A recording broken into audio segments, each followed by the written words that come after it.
Hi అండి, అందరు ఎలా ఉన్నారు? ఈరోజు మా అక్క ఇంటికి వస్తాం. మా అక్కేమో మా కోసం క్రిస్పీ చికెన్ చేసింది. టేస్ట్ అయితే అదిరిపోయింది. సో మీకు ఎలాగైనా రెసిపీ చెప్పాలని చెప్పి స్టార్ట్ చేశాను.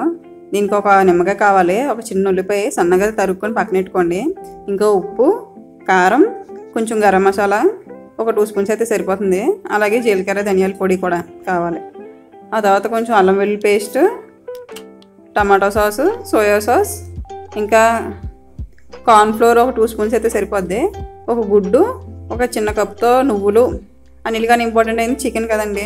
ఒక 1/2 కిలో చికెన్ తీసుకొని దాంట్లో ఉప్పు, కారం, ధనియాల పొడి, గరం మసాలా, గుడ్డు, కార్న్ఫ్లోరు, ఈ అరచక్క నిమ్మకాయ, ఒక 2 కప్పులు సోయా సాస్ వేసుకోవాలి. వేసుకొని మంచిగా కలిపేసుకోవాలండి. బాగా కలిపేసుకొని ఎంత బాగా కలిపితే ముక్క అంత బాగా పడుతుంది.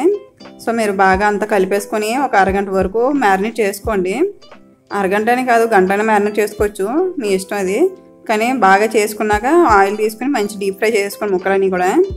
ఇక్కడే మీకు సగం టేస్ట్ వచ్చేద్దండి. మేము ఇప్పుడే సగం చికెన్ అయిపోయింది ఇక్కడే. ఆ తర్వాత అన్ని ముక్కలు అలా ఫ్రై చేసుకున్నాక మళ్ళీ ప్యాన్లో కొంచెం ఆయిల్ తీసుకొని దాంట్లో ఆనియన్స్ వేసి బాగా ఫ్రై చేసుకోవాలి. ఆ తర్వాత ఒక 3 స్పూన్స్ టమాటో సాస్ వేయాలి.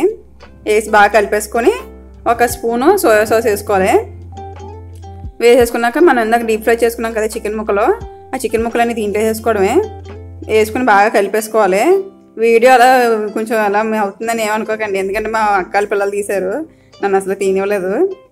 ఆ తర్వాత లాస్ట్లో నువ్వులు వేసుకొని బాగా కలిపేసుకోవాలి. మీకు నచ్చితే ఉల్లికాయల్లో కొత్తిమీర అవన్నీ వేసుకోవచ్చు.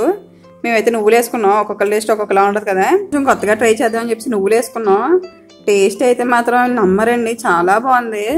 మేము అసలు టేస్ట్ల కోసం చూసుకుంటానే చికెన్ అంతా అయిపోయింది, అంత బాగుంది. సో మీరు కూడా తప్పకుండా ట్రై చేయండి. ఎలా వచ్చిందో కామెంట్స్లో చెప్పండి నాకు. Thank you for watching. Bye.